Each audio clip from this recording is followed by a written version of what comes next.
Ajnanaatimirandasya Jnanajanashalakaya Chakshurunmilitam yena Tasmai Shri Gurave Namaha. He Krishna Karuna Sindhu Dinabandhu Jagatpate Gopesha Gopika Kanta Radha Kanta Namostute Tapta Kanchana Gaurangi Radhe Vrindavaneshwari Vrishabhanu Sute Devi Pranamami Hari Priye. Hare Rama Rama Rama Hare Hare Hare Krishna Krishna Krishna Hare Hare Ya Kundenda Tushaira Haira Javala Ya Shubhravastra Ya Vina Varadandha Manditakara Ya Shveta Padmasana Ya Brahma Chuto Shankara Pratibhihi Vere Sada Vandita Samam Patu Sarasvati Bhagavati Bodhi Pradam Sharade Bodhi Pradam Sharade. Jai Gurudev. Desculpa o atraso. Muito trânsito de sair do porto. Vocês me ouvem bem? Sim? Okay. Então, nos últimos dias, eu tenho visitado vários templos e eu tenho falado sobre o mesmo tema, mas com ângulos diferentes, digamos assim. E o tema é maturidade espiritual, ou maturidade em geral. E quero continuar isso hoje. Então, no primeiro dia, que foi terça-feira em Lisboa, eu falei sobre a transformação da mente. O processo que nós todos temos que não só aceitar, mas eventualmente também esse caminho que temos que trilhar para alcançar o que Krishna explica no Bhagavad Gita, que a mente pode se tornar a nossa melhor amiga. Então, para criar essa transformação, existe um processo, e eu expliquei esse processo. Depois, na Caranguejeira, na quarta-feira, eu falei sobre qualidades de uma pessoa madura, uma pessoa com essa maturidade espiritual. Paciência, firmeza, humildade. E ontem eu falei sobre a necessidade das pessoas que querem ser devotos avançados ou devotos com alguma maturidade, querem agradar a Deus, querem se aproximar de Deus, querem evoluir, precisam aprender a discernir quando é o momento certo para tomar certas decisões ou chegar a conclusões e não entrar nos dramas e nos filmes, nos exageros da vida.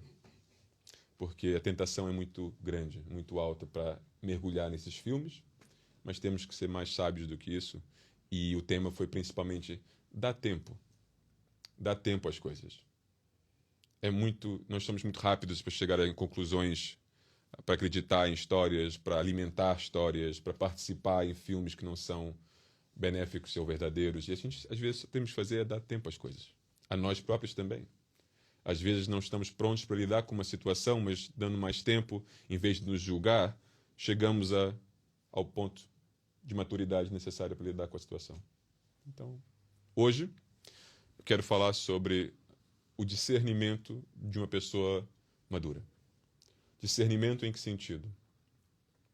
Saber o que é bom para a gente e o que não é bom para a gente.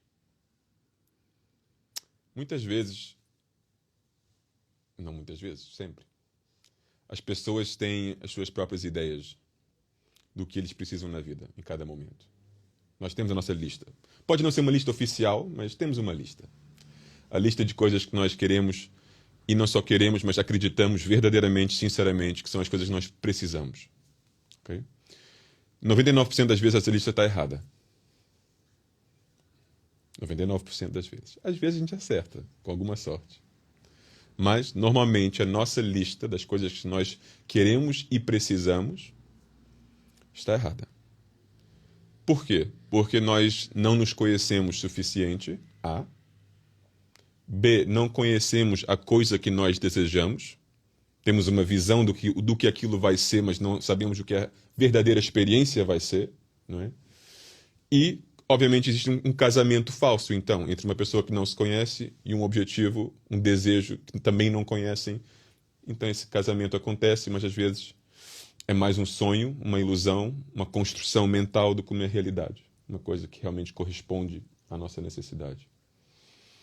E eu vejo muitas pessoas, inclusive eu, construindo a vida em volta dessa lista, tentando criar possibilidades para concretizar os desejos que nós temos nessa lista.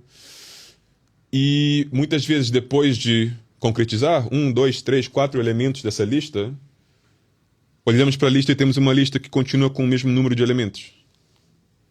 A lista não acaba. Então, o primeiro problema é uma lista que você escreve 10 objetivos, você acaba com 6 e ainda tem 10. É incrível como isso acontece. E segundo, depois de concretizar os 6, você não se sente 6 vezes mais feliz do que você sentia antes. Muitas vezes você se sente igual ou pior, porque agora você experimentou o que você achava que ia te concretizar e não concretizou. Então você fica até desapontado com a vida ou com a tua situação, mais do que antes de concretizar a coisa. Para muitas pessoas, o sonho de uma coisa é mais atraente do que a coisa em si. Então, às vezes, você sente mais feliz correndo atrás de algo do que obtendo a coisa. Sónia, posso dar só uma chega? Vai ao encontro do que estás a dizer? Pode. Eu tive uma professora de filosofia que nos dizia: o imaginário é sempre mais rico do que o real. Certo. Concordo com essa professora. Ela era espetáculo. Então, ela disse melhor do que eu, mas é essa a ideia. Nunca me esqueci. Muito bom. Então, eu quero falar sobre como encarar essa realidade. Como lidar com quase que esse fato da vida. Que nós vivemos dessa maneira. Porque com maturidade espiritual, com crescimento espiritual, eventualmente nós deveríamos aprender alguma coisa. Para não ficar repetindo o mesmo processo. De criar essa atração pela busca da coisa, sabendo que eventualmente, alcançando-a, não vamos nos sentir concretizados nem felizes. O fato que a lista nunca diminui.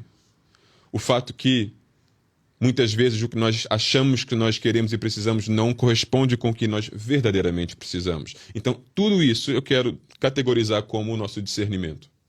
A nossa capacidade de fazer, tomar escolhas que correspondem com a nossa maior sabedoria e não com os nossos instintos básicos, com os nossos desejos, com a nossa ignorância. Ok? E eu vejo isso principalmente em duas categorias distintas, que é...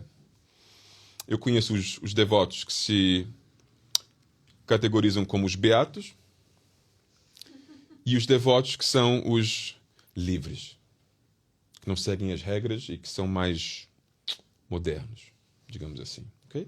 Então vamos ter os beatos e os modernos, tá bem? Só para categorizar a coisa um pouco. Isso significa o quê? Tem as pessoas que acham, ou por crença e fé, ou por medo, que tem que ser assim sempre, preto e branco, e nunca podem sair dessa linha reta, digamos assim, que são as regras, a tradição, etc. Ok? E depois tem as pessoas que acham que as regras existem para os outros. Certo? Agora, a mentalidade é a mesma. A pessoa que segue todas as regras segue por medo, normalmente. Normalmente. Medo de errar, medo de não alcançar o objetivo, medo de não se sentir seguro ou segura. Não é? Essa inseguridade é forte. E as pessoas que não querem seguir as regras também não seguem, às vezes, por medo. Medo de serem julgadas por seguir regras, por ser tão rígidas. Medo por não conseguir coexistir com o resto do mundo, que é tão diferente. Medo, o que vai acontecer comigo se eu seguir essas regras? Porque eu estou bem acostumado à versão de mim que existe hoje e eu tenho medo da versão que poderá existir amanhã. Então, muitas vezes, o medo é a mesma coisa, o mesmo elemento fundamental de ambos os caminhos. Eu senti Ambos. Quando eu era mais jovem, eu era devoto do Guruji, mas morava no mundo. Não é? Não morava no ashram. E existia sempre aquela tensão entre a minha identidade enquanto eu visitava o templo, quando eu estava com o Guruji, no ashram, etc. E quando eu ia para a escola, ou saía com os meus amigos, ou ia visitar a minha família, que não era devotos. Era sempre tenso. Porque eu queria participar naquele mundo, mas para fazer isso, na totalidade, eu teria que sacrificar coisas que eu prometi aqui. Medo. Por que eu não queria mostrar totalmente e plenamente quem eu sou aqui, lá?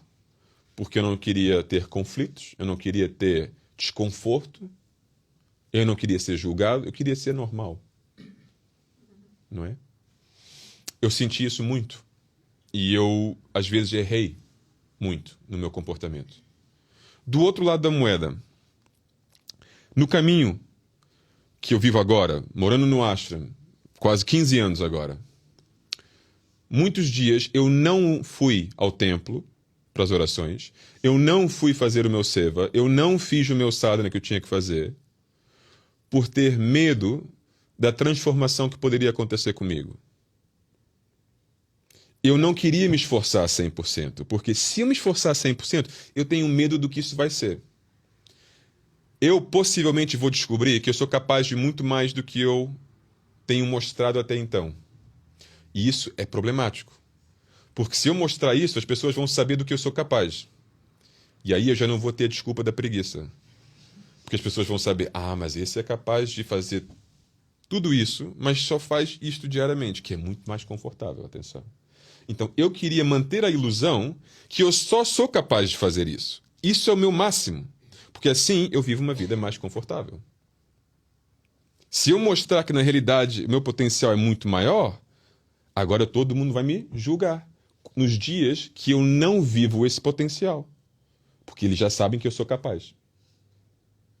É aquele jogador de futebol que um dia joga uma barbaridade incrível, marca 4 gols, você vê, pode ser o melhor jogador da liga, e próximo jogo, preguiça, não joga nada, e as pessoas ficam frustradas. Por que um dia ele é capaz de tudo isso, no próximo dia, zero?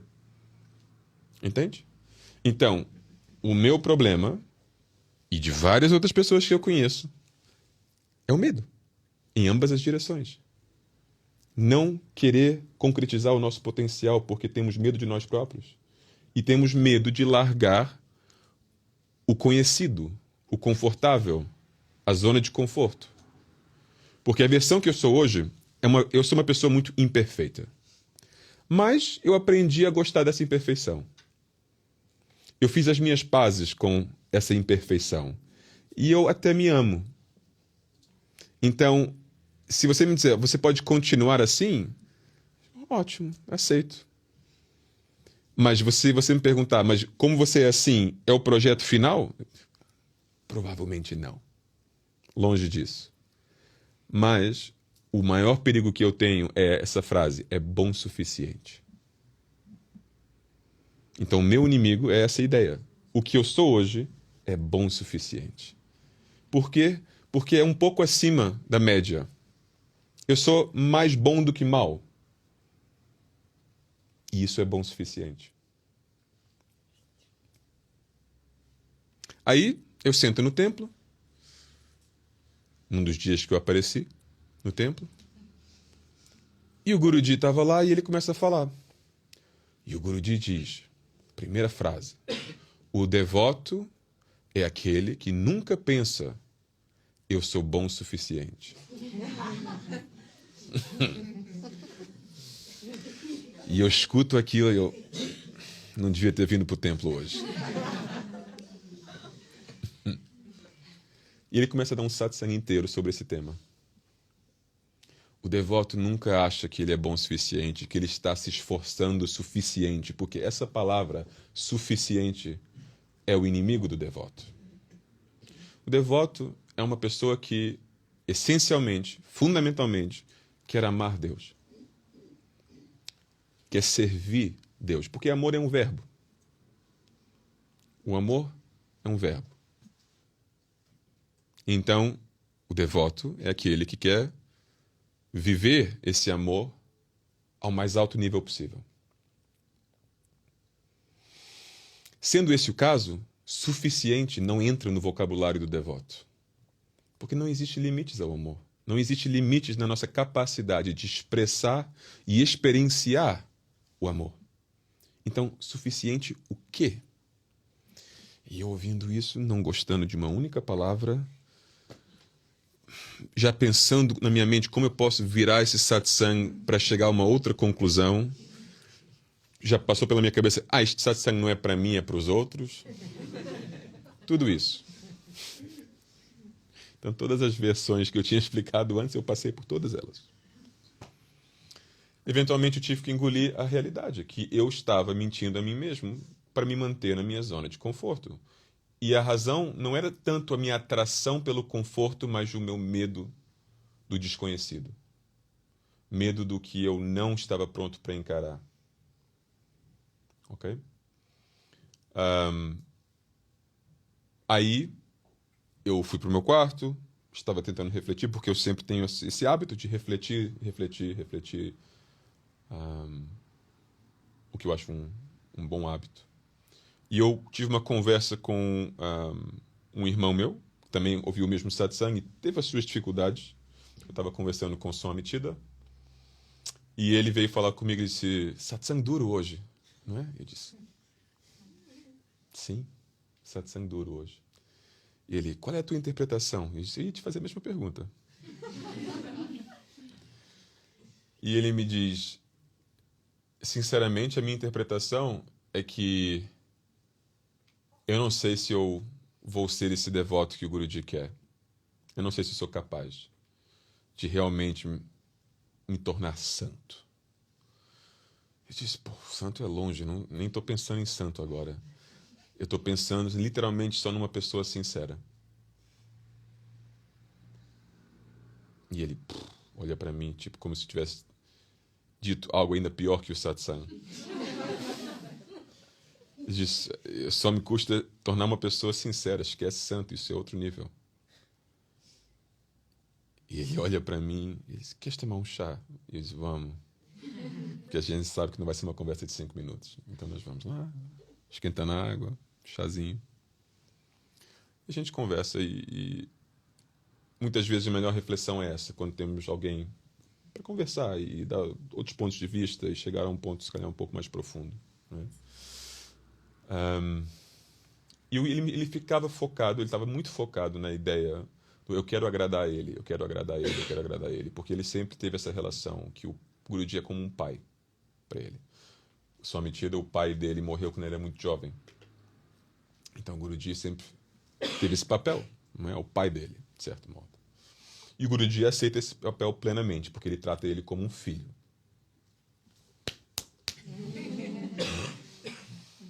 E então ele estava muito naquela de, eu quero que meu pai fique orgulhoso de mim, mas pelo que ele disse hoje, estou longe disso, etc, etc. E eu tentando puxar um outro ângulo, que era não tanto essa ideia de eu quero agradar meu pai, eu quero que meu pai sinta orgulho de mim, mas mais eu quero ser uma pessoa que não tem medo de assumir o que eu sou e o que eu quero ser e o que eu penso, o que eu sinto, tudo isso perante ele. No sentido que eu quero ser transparente, eu quero chegar ao ponto que eu posso estar em frente dele nu, digamos assim. Não fisicamente, mas emocionalmente, digamos assim, não é? Espiritualmente. E por mais que a gente ache que a gente já chegou a esse ponto, muitas vezes não é verdade. Sempre existe mais uma camada que temos que expor. E, na realidade, não é que a gente acha que ele não sabe, porque existe uma grande diferença entre eu saber que ele me conhece plenamente e eu estar disposto a me autorrevelar a ele. São duas coisas diferentes. Então, muitas vezes, ele me pergunta coisas que eu sei que ele sabe a resposta. Então, ele não está perguntando para saber a resposta, mas ele está me provocando para saber se eu estou disposto a revelar a resposta. Que são duas coisas diferentes. Entende? Então, a minha busca era muito mais essa. Como é que eu posso me aproximar mais desse ponto em que eu me sinto sinceramente confortável me expondo por completo. Pelo menos a ele. Esquece para vocês. Ele. Em frente do meu altar. Nem tem que ser ele fisicamente. Esse é o segundo passo. Mas em frente das deidades, em frente do meu guru, do meu altar. E isso, para mim, é um processo em que eu, primeiro, preciso de admitir certas coisas a mim próprio, sem a desculpa, sem o mas. Eu sou isso, ou eu fiz isso, mas tem razão e justificação ABC. Não, simplesmente isto é o que é. Aconteceu o que aconteceu. Eu sou quem eu sou. Não no sentido de eu sou quem eu sou e não vou mudar, mas eu sou quem eu sou e eu não quero fingir não ser, para poder, sinceramente, colaborar com vocês para mudar isso. Porque o meu desejo de não ser isto também é sincero. As duas coisas têm que ser sinceras. O reconhecimento de quem eu sou e depois a vontade de transformar ou mudar, que também é sincera. Não só porque ele disse que é bom para mim, mas porque eu acredito que é bom para mim. Porque eu vejo muitos devotos que fazem coisas não porque eles acreditam no valor da coisa, mas porque o Guruji disse que é bom para nós. E eu acho isso ok, mas não acho ideal. Entende? Eu acho ok, é bom seguir o conselho de uma pessoa sábia. Tudo bem. É como uma criança que segue o que os pais pedem. Ok. Pessoas são mais experientes, etc. Faz sentido. Mas o melhor, o ideal, é não seguir só porque a pessoa é sábia, mas seguir porque você concorda. Você entende o valor da instrução. Certo? Porque senão você acorda um dia e você não sabe por que você vive a vida que você vive. Se você não tem a razão plena do porquê que você faz o que faz e é quem você é, diariamente, você corre o risco de acordar um dia e não saber por que você está vivendo a vida que você está vivendo. Porque você se deixou ir com o vento, quase. Numa situação circunstancial. Os meus colegas estavam fazendo, eu fui a um templo, ouvi isso, ouvi aquilo, achei bonito, senti uma atração, fiz isso, fiz aquilo. Mas, eventualmente, você se olha no espelho e diz, mas por que eu realmente estou aqui? E você não sabe responder porque você nunca percorreu esse caminho para descobrir o porquê verdadeiro. Debaixo das circunstâncias externas. Muitos assuntos que não resolvemos. Ok?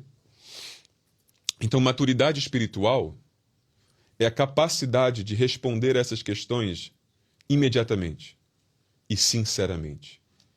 Quem você é hoje? Quem você quer ser amanhã? O que você vai fazer para alcançar esse tal objetivo? Respostas claras são um sinal de maturidade espiritual. Quando nós não sabemos responder essas perguntas ou somos incapazes de responder essas perguntas com sinceridade, com honestidade, somos ou crianças ou adolescentes neste caminho. E ainda estamos no jogo de fingir coisas, esconder coisas dos pais que a criança faz. Eu, 2 semanas atrás, tive uma conversa com uma mãe que eu respeito muito. E ela veio falar comigo e me contou uma coisa que ela descobriu sobre os filhos. Ela tem um filho e uma filha. E eles estavam fazendo uma coisa que não deviam estar fazendo e esconderam dela. E ela ficou chocada, horrorizada quando ela eventualmente descobriu. E ela estava se culpando muito. O que eu fiz de errado? Eu não estava presente o suficiente, eu não eduquei eles bem, eu não fiz isso, não fiz aquilo. E eu olhei para ela e eu pensei, mas por que você está se responsabilizando por isso? Ela, porque tem que ser culpa minha. Eu disse, pode ser culpa sua. Não tem que ser culpa sua. E se os teus filhos literalmente mentiram, esconderam a coisa de você? Você podia ter mais presente, o mais presente possível. Se eles escolhem mentir, escolhem não te revelar algo, o que você vai fazer? A mesma coisa que ele sente conosco. E ele é divino. Ele consegue enxergar mesmo o que a gente não mostra. Mas tantas vezes ele entrou no meu quarto, ao longo dos anos, ele me perguntou coisas sobre mim e eu menti na cara dele. Por ter vergonha da verdade. Não por querer mentir, mas por não ter coragem suficiente para aceitar a verdade. Entendem a diferença? Então tem tantos fatores, tantas razões, tantas motivações do porquê a gente erra. Às vezes é o medo, às vezes é a ignorância, às vezes é a arrogância, às vezes é falta de coragem, às vezes é isso ou aquilo. Okay? Falta de maturidade. E eu, como criança, tinha muito mais a tendência de fazer uma coisa dessas do que como adulto. Se a minha mãe entra no meu quarto e eu estou fazendo alguma besteira, a primeira coisa que eu vou fazer é mentir. Não fiz. E depois é que eu vou tentar me desculpar e explicar e sei lá o que, e contornar e eventualmente assumir e mudar. Mas o primeiro instinto é fingir que não. É me proteger. Proteger o meu ego. Proteger o que for que seja. E eu acho que todos nós já fizemos isso. De um modo ou outro. Ok? Às vezes eu encontro alguém que nunca fez isso e eu... Máximo respeito. Né? Então, eu acho que essa autoanálise da psicologia humana é essencial. Nós temos que nos conhecer, entender como nós funcionamos, entender as tendências que nós temos para poder evitá-las. Poder criar uma estratégia para combater essas tendências que nos levam a mentir, a fingir, a esconder, até com as pessoas que nós mais amamos e que mais amam a nós, mais cuidam de nós, como a mãe dessas crianças, com quem eu conversei. Se eu converso com essas crianças, as duas crianças já me disseram que amam a mãe plenamente, não têm problema com a mãe, mas esconderam porque não queriam ser julgados pela mãe. E eu perguntei, mas o julgamento da sua mãe, se ela fizesse isso, o julgamento da sua mãe seria errado? E eles disseram, não, seria justo. E eu, então vocês estão até escondendo da justiça, fugindo daquilo que é o correto. E vocês sabem que é. Sim. Por quê? Porque o ser humano é dominado, liderado pelo seu primeiro guru, que é o ego.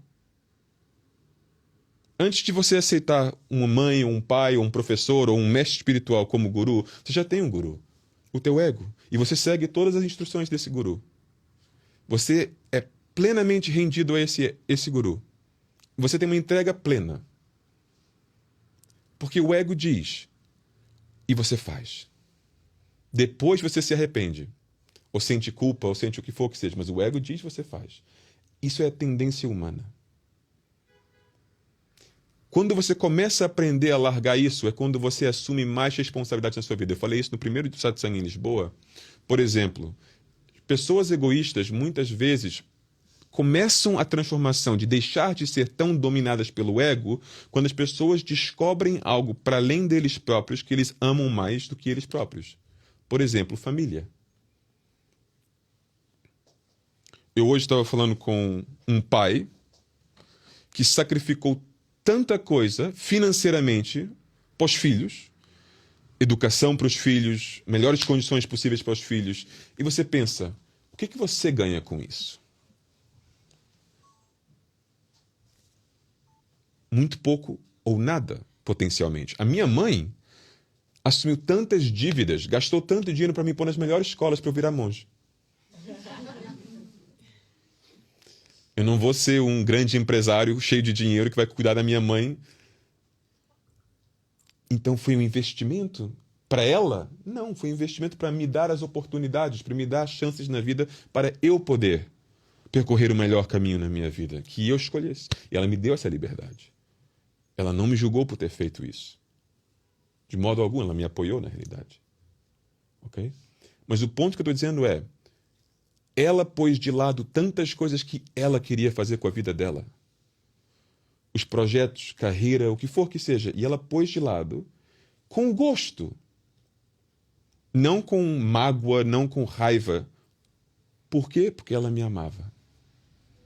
Então, por amor, o nosso ego, a nossa lista de coisas, eu ponho de lado para servir o outro. Porque o amor é um verbo. Entendem? Então, quando você encontra algo fora de você próprio, que você ama tanto e tão profundamente, sinceramente, muitas vezes é o começo da transformação desse ego, em que o ego perde poder na sua vida. Nem sempre, Mas muitas vezes acontece assim.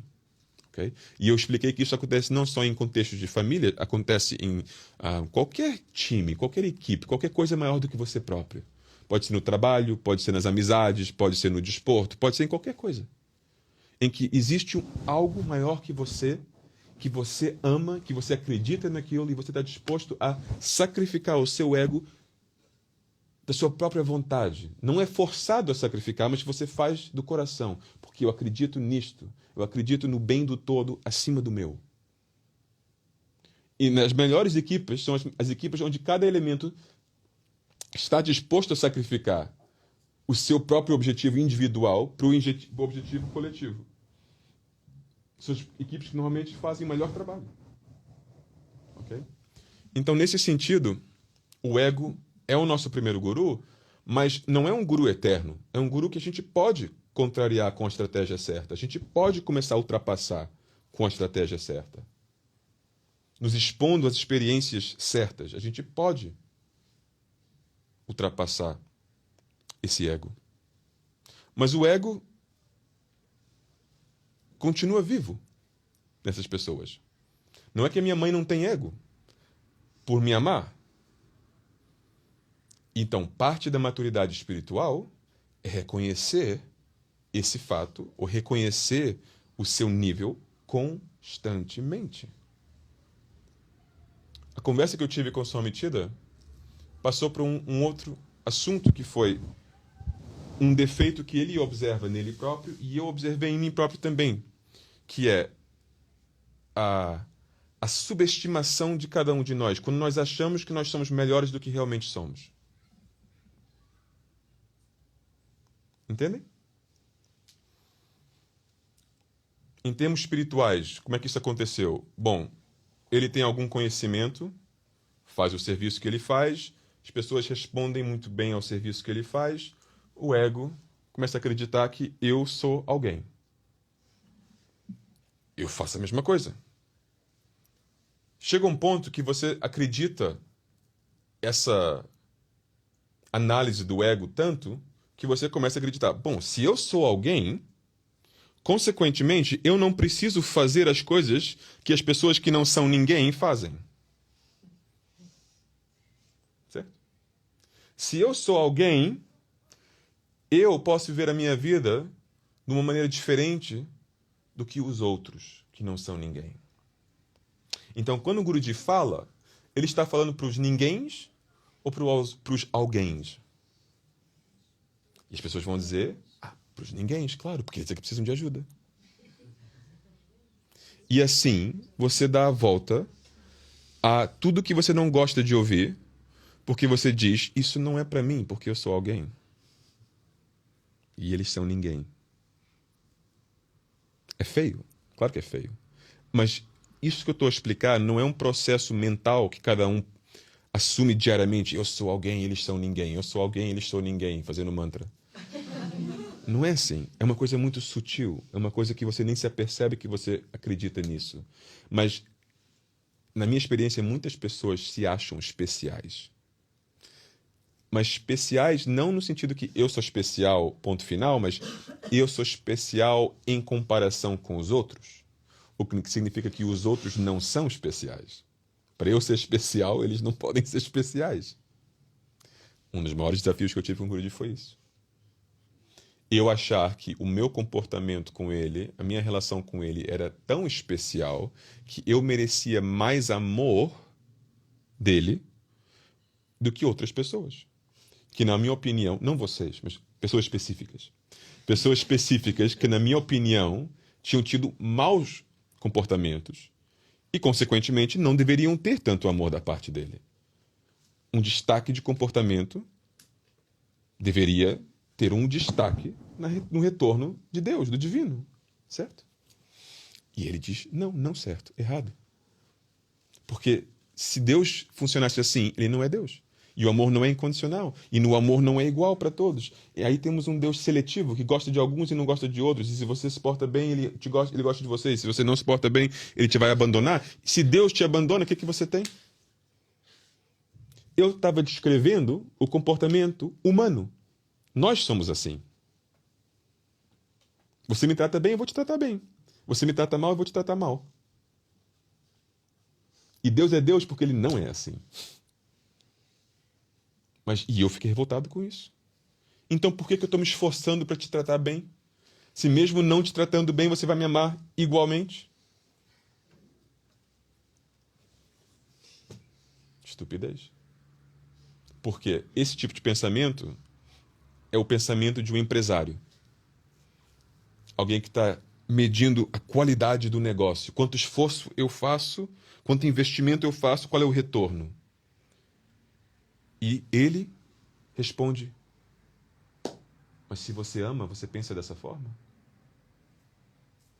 Amar é amar. Se você ama, você não pensa quanto tempo estou gastando aqui, quanto isto. Você simplesmente ama. E por amar, você quer sempre amar mais, dedicar mais, fazer mais, agradar mais, servir mais, porque eu amo. Então esse pensamento nem existe, é incompatível com o verdadeiro amor. Uma mãe não vai olhar para a criança e dizer: eu já te amei o suficiente, já não vou mais te amar. E se fizer isso, qualquer pessoa vai concordar, já não é amor. Já não é amor. Certo? Então, maturidade espiritual, no que diz respeito ao discernimento, nós temos que aprender o que é bom pra gente e o que não é bom pra gente. E isso passa por várias camadas de aceitação, ao ponto que eu expliquei, nós temos que encontrar e encarar o medo que existe dentro de nós e que previne a nossa capacidade de sermos sinceros. Porque a sinceridade, na minha opinião, é o ingrediente mais importante, mais fundamental para a nossa capacidade de termos uma relação verdadeiramente amorosa com Deus. Não uma troca, não um business deal, mas amor, verdadeiro amor. E isso só é possível quando somos honestos com nós próprios e, consequentemente, com o divino. Agora temos um problema. O divino não existe só ali. O divino existe em todos vocês. E se eu realmente estou nesse caminho para me expor ao divino, eu não posso ser seletivo com isso. Deus, é assim, em frente do meu altar em casa, eu vou ser sincero contigo, tá bem? Mas no resto do dia, vou esconder tudo, tá bem? Por quê? Porque não é confortável. Amor acima do conforto. Amor acima do prazer. Amor acima de tudo. E se qualquer outra realidade é a sua realidade, então você ainda não alcançou a sinceridade. Coerência e sinceridade são duas coisas que vão juntas sempre. Onde existe verdadeira sinceridade, existe coerência. Você vai ser uma pessoa coerente. Os seus comportamentos vão ser coerentes. Eu tinha 22 anos. E o Guruji vem ter comigo e ele diz: por que nós nos damos tão bem? E eu disse: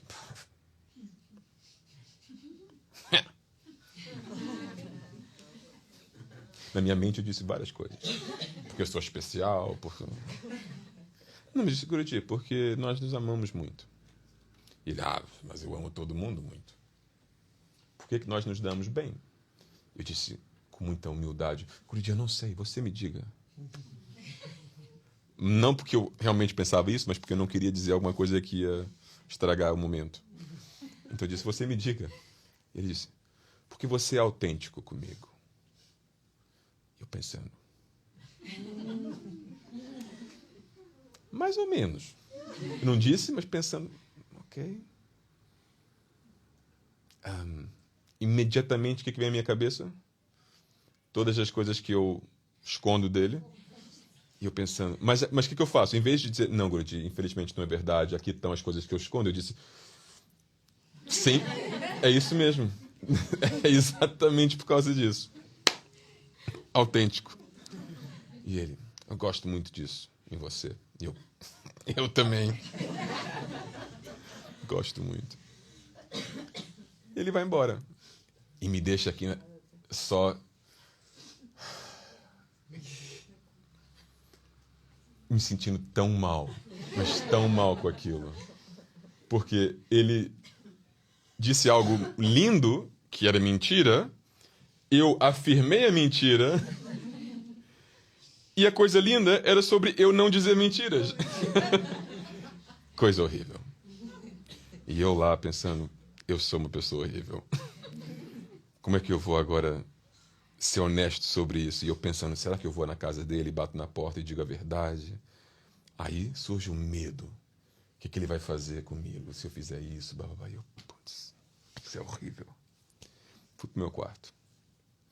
E eu refleti, por que ele disse isso para mim? Para além de me expor como um mentiroso. Mas por que ele disse isso? E na realidade era porque eu estava tentando ser autêntico com ele. Eu estava no sentido de... E eu entendi o que ele queria dizer. Na realidade, ele não mentiu. Ele não mentiu. Por quê? Porque eu era autêntico com ele, no sentido que o comportamento que eu tinha com ele era o mesmo que eu tinha com todo mundo. Agora, ambos estavam escondendo algo, mas pelo menos era coerente. O que eu mostrava para o mundo, para os outros, era a mesma coisa que eu mostrava para ele. Então, nesse sentido, era um comportamento autêntico. Eu não estava sendo duas pessoas diferentes com ele e com o resto. Então, na realidade, você não mentiu, Guruji, mas eu menti na minha resposta. Você viu algo verdadeiro, que é eu estou sendo igual em qualquer situação. Mas da minha parte, eu não fui autêntico, porque eu respondi um sim sem qualquer qualificação, sem qualquer explicação, que na realidade ainda existem muitas coisas que eu tenho que melhorar, superar, ultrapassar, etc. Aí, eventualmente, eu tomei coragem e fui falar com ele. E eu expliquei tudo e ele só riu. Ele foi muito, muito, muito, muito doce comigo. Ele só riu e disse, você acha que eu não sei? Eu disse, eu sei que você sabe, e isso que é pior. Mas...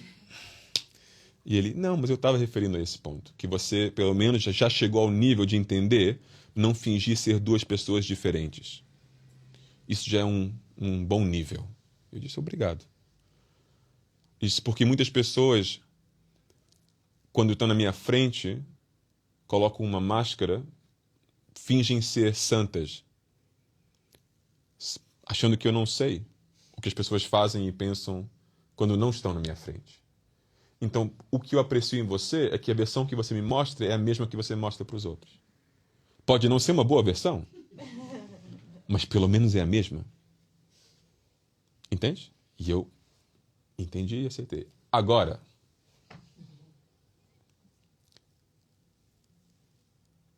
você acha que de vez em quando você tenta elevar o teu comportamento quando está na minha presença? Tipo, mostrar o melhor desse, digamos assim, leque de comportamentos que você tem? Eu disse, claro, existe uma parte de mim que quando está na sua presença ou está no templo, etc., tem essa tentativa, essa vontade de mostrar o meu melhor. Porque eu te amo, e quando você vai sair com alguém que você ama para jantar, você vai vestir a sua melhor roupa, etc, etc. É uma tentativa que você faz, não é? Ele diz, ok, então o que eu quero que você faça é tenta viver a melhor versão de você constantemente. Mas, Guruji, ninguém vive vestido como eles saem para jantar. O fato que eles vestem dessa maneira para sair para jantar é porque é especial. Se a gente manter isso constantemente, se isso é o meu pijama, deixa de ser especial. Eles dizem, não, não, não. Muito pelo oposto. Aí tudo se torna especial. Não só o jantar, mas tudo. E aí é que está o problema. Vocês acham que o momento especial com Deus é quando vocês vão para o templo. Mas por quê? Porque não todos os momentos com Deus. E todos os momentos com Deus só vão acontecer a esse nível quando você se entrega a esse nível, quando você corresponde ao nível de importância que você dá a esse momento. Se você acha que Deus é só a pessoa com quem você vai se encontrar no fim de semana ou numa sexta-feira à noite, então todos os outros momentos do seu dia e da sua semana são os momentos em que você não está com Deus. mas isso é a verdade? Ele disse, não, você está sempre com Deus. Mas, ou melhor, Deus está sempre com você, mas você não está sempre com Deus. Entende a diferença? Então, lá está. E o problema foi esse. Então ele disse, eu gosto do que você está fazendo, mas ainda tem muito para melhorar. E o que você tem que melhorar é isso. É entender que você não está sempre com Deus, comigo. Ok? E ele me disse, você tem que então se esforçar para entender qual é a melhor versão de você e tentar viver isso em todos os momentos. Ok. Projeto complicado. Desafiador. Não é? Um projeto desafiador. E eu me questionei, por que eu não quero fazer isso? Qual é a resistência que eu sinto dentro de mim? E a única resposta que surgiu constantemente, mais de 10 anos atrás, 8 anos atrás, 6 anos atrás, medo. Medo, medo, medo, medo, medo, medo. Às vezes um medo tão irracional. Se você me perguntar, mas medo do quê? Eu teria te dito, eu não sei. Medo do eu não sei. Faço a mínima ideia. Que, na realidade, é o medo. O medo é o medo daquilo que a gente não conhece, aquilo que a gente não sabe. Aí eu fui falar com o Guruji, anos depois, pedir ajuda. Disse, Guruji, eu tenho 2 problemas. Primeiro, eu tenho problema em encontrar esse equilíbrio, essa versão de mim que eu quero mostrar constantemente para você, para Deus, para todos, etc. E segundo, o que eu posso aconselhar outras pessoas? Porque eu começo a falar, dou os satsangs, explico, dou aulas, as pessoas têm perguntas. Como é que eu posso chegar a ser eu mesma, de uma maneira mais sincera, etc. O que eu posso dar como conselho, Guruji? E ele me respondeu 2 coisas. Para mim, a primeira resposta dele foi: aprende o que você precisa, ou identifica o que você precisa para trilhar este caminho de uma forma mais profunda, mais eficaz. Já vou explicar o que isso significa. E para os outros ele disse, enfatiza sempre a necessidade da clareza. As pessoas têm dificuldade em ser elas próprias porque não cultivam a clareza. As pessoas se deixam ficar baralhadas, se deixam ficar com umas vidas complicadas, porque não têm como objetivo diário a clareza. Clareza no sentido de esclarecer quem eles são, o que eles querem e o que eles vão fazer para o alcançar. 3 perguntas. Quem vocês são hoje, quem vocês querem ser eventualmente e qual o caminho que vocês vão trilhar para alcançar esse objetivo. E cultivar essa clareza diária, cultivar essa clareza ao ponto da sua vida se tornar uma vida muito simples. O que não significa que não deixa de ser uma vida profunda. Simplicidade e profundidade são coisas totalmente compatíveis. Ok? Mas simples e clara. A vida tem que ser simples e clara. Então recomenda isso, enfatiza isso com as pessoas. Porque as pessoas complicam o que não deveria ser complicado. As pessoas complicam o caminho. As pessoas complicam o amor. As pessoas complicam o relacionamento comigo. As pessoas complicam o relacionamento com Deus. As pessoas complicam muito o relacionamento com o próximo. E não é preciso. Porque as complicações acontecem aqui em cima, na superfície. Mas, fundamentalmente, se você senta com a pessoa e diz o que você realmente quer, o que eu realmente quero, quais são os seus valores, na realidade, nós quase sempre vamos nos encontrar. Vamos ter muito mais em comum do que não. Mas aqui em cima, na superfície, nas coisas que não são tão importantes, nós nos perdemos às vezes, na bagunça aqui em cima. Em vez de procurar a profundidade e a clareza que isso traz. Eu quero ser uma pessoa respeituosa, uma pessoa que ama, uma pessoa sincera que quer servir o próximo. E você? E se vocês me dizem uma coisa super semelhante, então por que nós não nos damos bem? Porque... Ok, mas voltamos a subir o elevador para encontrar a razão por qual nós não nos damos bem, mas quando vamos na profundidade do nosso ser, estamos na mesma página.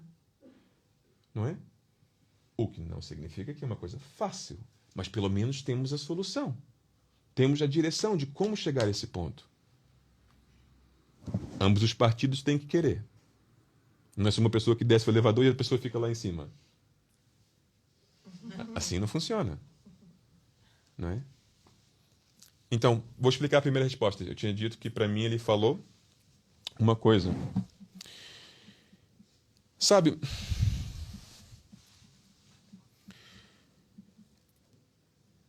para vocês serem a melhor versão de vocês próprios,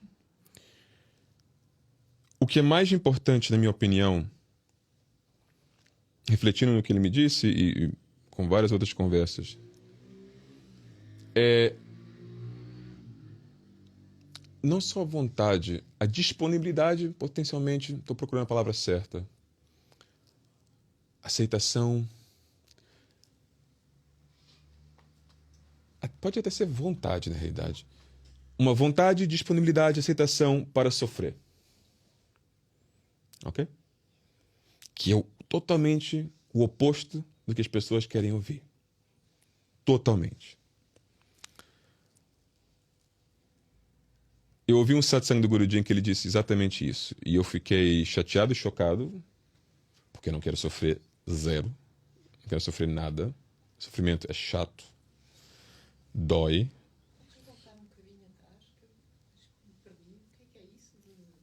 Do sofrimento? Vou explicar. O Guruji disse... Eu disse primeiro, minha opinião, que é... Se você quer chegar a ser a melhor versão de você, você tem que estar disposto a sofrer. Ok? E isso foi baseado num satsang do Guruji que eu não gostei na altura, e eu vou explicar agora, vou contextualizar o porquê disso. Porque não estando disposto a sofrer, significa que você quase está garantido que você vai sofrer. E, quase que uma paradoxa, mas estando disposto a sofrer, significa que você provavelmente não vai sofrer. E isso me foi explicado pelo Guruji com o exemplo seguinte. Ele diz, quando você diz para Deus, eu não estou disposto a X, qualquer coisa, nesse sentido, não estou disposto a sofrer. Deus vai dizer, ok, respeito, mas isso quer dizer que você está erguendo paredes entre nós. Limitações, que é, eu posso fazer tudo menos algo que te vai causar sofrimento. Porque você disse, eu não estou disposto. Então você não me dá permissão. Ok? Imagina que você tem uma ferida, você tem uma agulha ou alguma coisa que entrou no seu braço. Se eu tirar, vai doer. Mas, tirando a coisa, eu estou dando a possibilidade para aquilo se curar e você melhorar. Mas vai doer. Você vai sofrer. Você não me dando essa permissão, porque você disse, eu não aceito sofrer, não estou disposto a sofrer, não o vou fazer. Então, as coisas vão piorar, não melhorar. Certo? Ok. Guruji, 90% das interações que eu tive com ele foram desafiadoras. Não que me causaram sofrimento diretamente, mas foram para me desafiar de uma forma ou outra. Por quê? Porque no primeiro encontro que eu tive com ele, eu cometi um grande erro. Ele acha que foi um sucesso enorme. Eu acho que foi um erro. Eu disse, eu quero ser como você. E ele disse, e eu posso te ensinar. Eu disse, ótimo. Eu tinha 15 anos. Ok? E ele achou o máximo. Ele adorou aquilo. Tinha um sorriso enorme. Guruji com 26 anos. E então o que ele faz? Ele me desafia. Bom, você queria ser como eu? Você acha que isso acontece só assim do nada? Por exemplo, você é muito arrogante, certo? Falando comigo. E eu, certo. E ele, então, mas você precisa ser humilde. E eu, certo. Porque eu sou muito humilde. E eu, não sei se isso é muito humilde para dizer, mas sim, tá bem, você é muito humilde, Guruji. E ele, então, para se tornar como eu, vamos ter que trabalhar esse ego. E eu, certo. Se você não colabora comigo ativamente, proativamente, isso significa que eu vou ter que desafiar esse ego contra a sua vontade. Certo? Certo. Então, isto vai doer mais, o mais você resiste. Mais você ergue as paredes e diz, não, não aceito, não quero, não estou disposto. Mas eu disse, tudo bem, faz o que você tem que fazer, eu aceito. Eu estou disposto. Venha o que venha, mais fácil vai ser. Mais rápido vai ser. Isto vai fluir. Porque se não há resistência nenhuma, a cura entra rápido, tem a solução rápida e passamos para o próximo desafio. E eu juro que desde então a minha vida tem mostrado só isso. Mais resistência eu tenho à vida, ao divino, ao meu guru, mais eu sofro. Literalmente conectados. Mais resistência eu tenho, mais eu digo não, internamente ou externamente, mais eu sofro. Então, parte da maturidade espiritual, parte do crescimento, da evolução, é saber dizer sim para a pessoa certa e não para a pessoa errada. O meu ego eu digo não. E a ele eu digo sim. E eu sofro muito com isso. Porque o meu ego não quer ouvir não. Então meu ego me chateia muito. Porque não quer morrer. O meu ego não quer ser posto de lado. O meu ego não quer submeter. Então meu ego se torna muito barulhento. Não para de me chatear. Porque ele quer sobreviver. Você pega um peixe, tira da água. O que o peixe vai começar a fazer? Entrar em pânico. Porque ele entende que se continuar aqui fora, vai morrer. Certo? Quer voltar para a sua zona de conforto, que é o mar. Eu não critico o peixe, atenção. Mas, na analogia, Guruji me tira da água. Não a mim, ao meu ego. O verdadeiro eu, a minha alma, está dançando, assim, Haribol. Mas o meu ego entra em pânico. Me larga. Me larga. Eu quero fugir de você. Eu quero fugir disto tudo. Ir para o meu quarto e fechar a porta. Porque no meu quarto, com a porta fechada, ninguém me desafia. Eu sou o rei. Eu, quem? Meu ego. O meu ego é o imperador do meu quarto. Então, o que a gente faz? Mesmo quando estamos com outras pessoas, fechamos a porta da nossa vida. Fechamos a porta do nosso coração, a porta da nossa mente. Estamos com outros, mas não estamos com outros. Certo? Vivemos aqui dentro. Porque aqui eu sou rei. Aqui fora, quem sou eu? 1 entre 50? Então, Guruji desafia. E a pessoa madura diz, sim, Guruji. E o iniciante que não entende nada sobre esse caminho diz, não. E o ego fala de você, diz, sim, ego. O que você quiser. Essa transformação tem que acontecer. E isso está ligado à disponibilidade para sofrer. Porque você entende que o sofrimento não é com o objetivo final de sofrer, mas o objetivo de transformar. E, não sei, alguns de vocês de certeza nunca tiveram essa experiência, porque vocês são sortudos e vocês são baixinhos, ok? Mas pessoas altas vão te explicar que crescer dói, às vezes, ok? Eu, quando tinha 14 anos, tinha para ir 1,60 e poucos. 1,67 m, 1,68 m, uma coisa assim.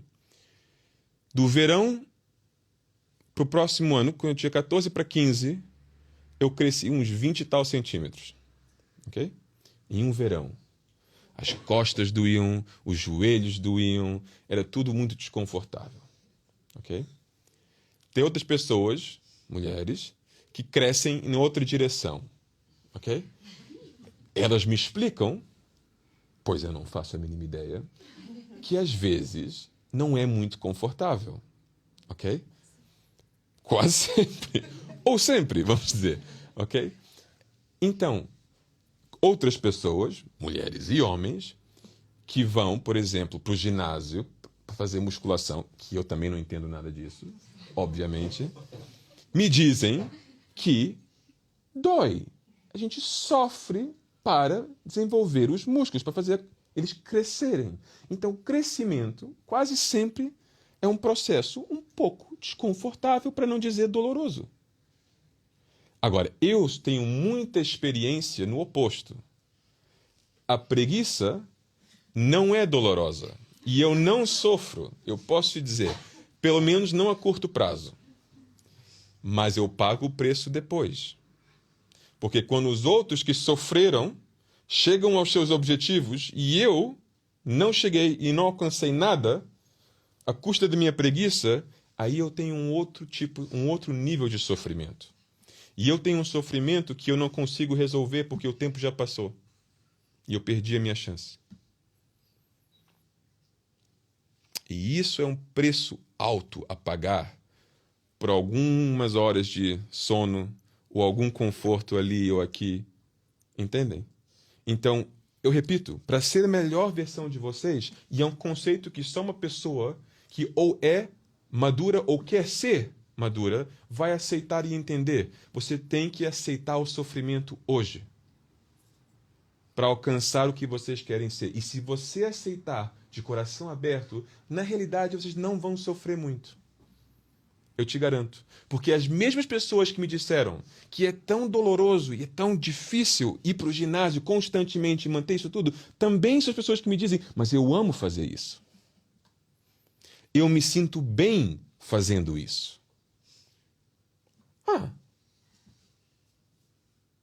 E aí está o segredo.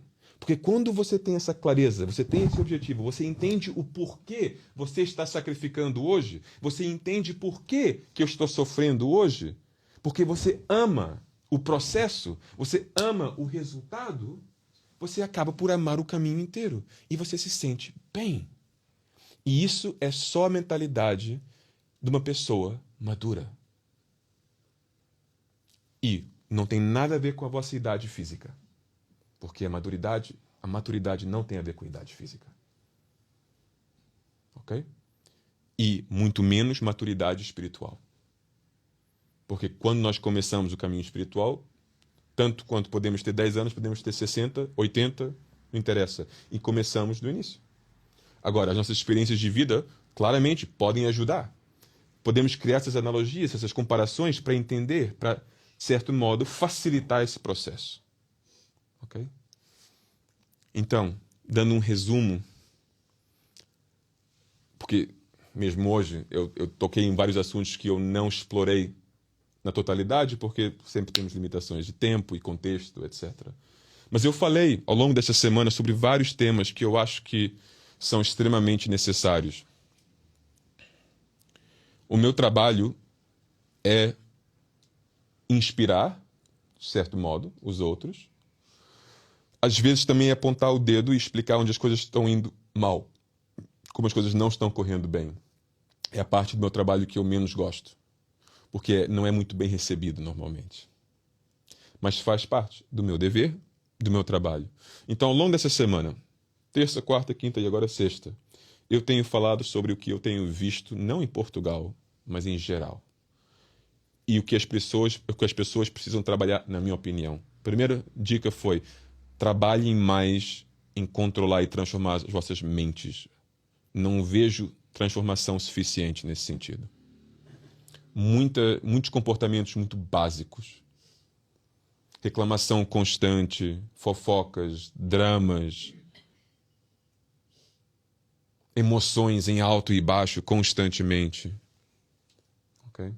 Isso é sinal de pessoas que não estão a trabalhar na ferramenta que é a mente. Okay? Segundo ponto foi, nós temos que identificar as qualidades necessárias para ter sucesso neste caminho. E não podemos ignorá-las. Não podemos trabalhar contra o desenvolvimento dessas qualidades, porque eu vejo isso demais. Primeira qualidade foi humildade. Humildade não significa ficar quieto e sentar atrás e não dizer nada. Isso não é humildade.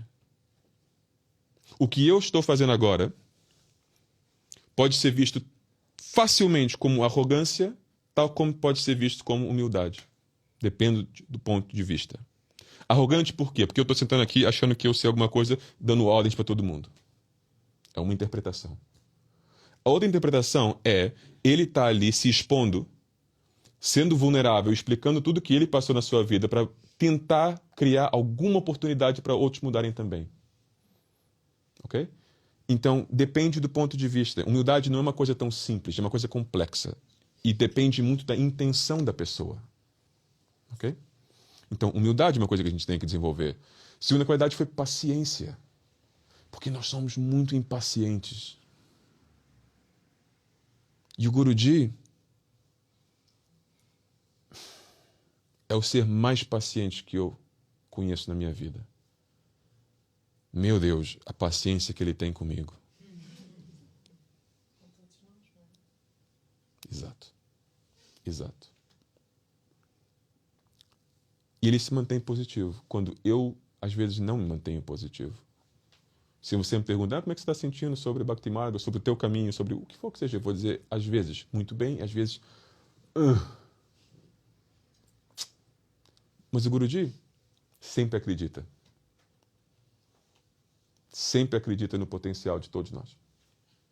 Sempre. Terceira qualidade, eu disse, foi aquela firmeza e aquela clareza. Nós temos que desenvolver. Aí ontem, repito, eu falei na nossa tendência de ignorar a natureza humana. Nossa tendência de ignorar a natureza humana. Vocês sabem o quanto vocês gostam de fofoca. Vocês sabem. Não é notícia para ninguém. Vocês sabem o quanto o ser humano tem a tendência de exagerar tudo. Então, por que vocês ainda acreditam em tudo que vocês ouvem? Por que vocês não só acreditam, mas espalham tudo que vocês ouvem? Acrescentando mais tempero antes de passar para o próximo. Por quê? Falta de sabedoria, falta de maturidade. Os dramas tornam a vida mais excitante, concordo. Mas destroem muitas coisas que têm muito valor, como a paz, a família, o conviver, o bem-estar, etc. E hoje, foquei um pouco em algumas áreas, mas também na transformação do discernimento, especificamente naquilo que é bom para nós e aquilo que não é. Nós fugimos daquilo que é verdadeiramente bom para nós, que é a dificuldade, o desafio, o sofrimento. Eu usei essas palavras diferentes, mas era para transmitir essa ideia que nós fugimos daquilo que na realidade é o melhor para a gente, porque é através desse desafio que nós vamos crescer e chegar ao ponto de sermos a melhor versão de nós próprios. E em vez disso, rejeitamos aquilo que nos faz esse bem todo, porque queremos sentir em controle, queremos sentir na nossa zona de conforto. E muitas vezes alimentado por nada a não ser o medo.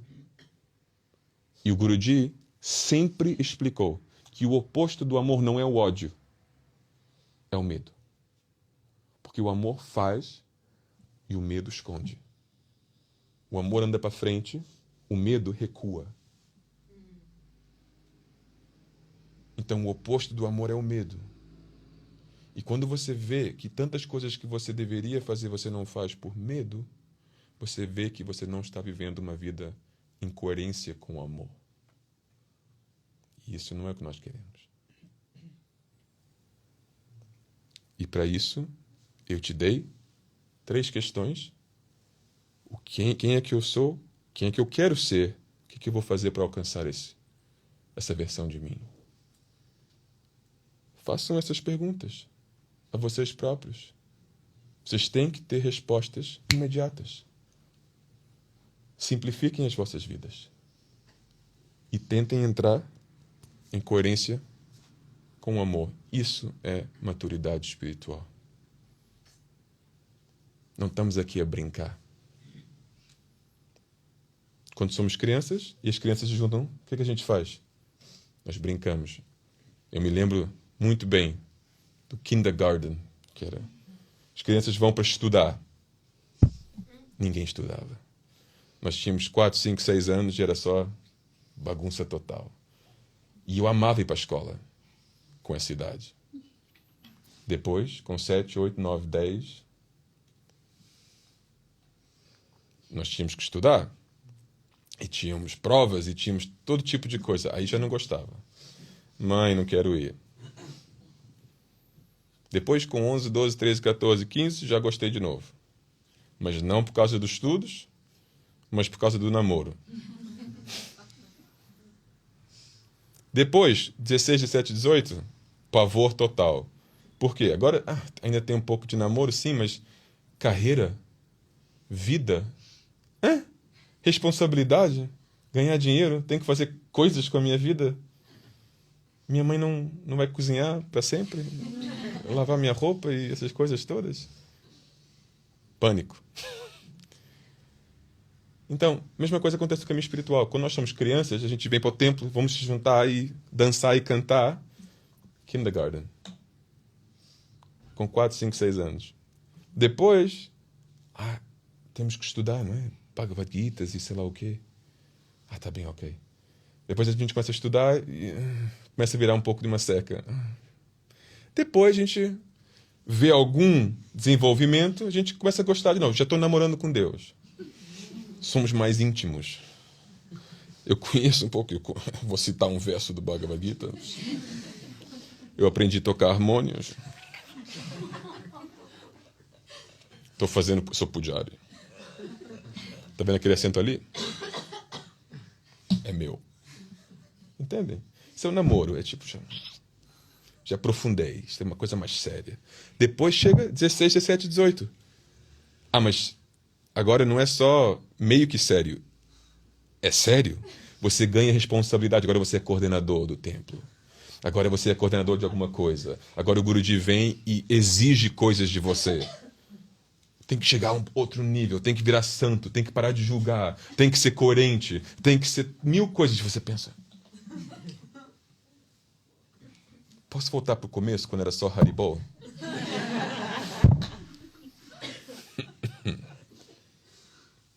Mas tal como vocês são todos adultos sentando aqui à minha frente, vocês vão reconhecer que não dá para voltar para trás. Mas ou vocês vão ser adultos com a mentalidade de uma criança, fugindo da responsabilidade, ou vocês vão assumir a responsabilidade que vem com o crescimento, mas de coração aberto, de coração cheio. Ok? Jai Gurudev.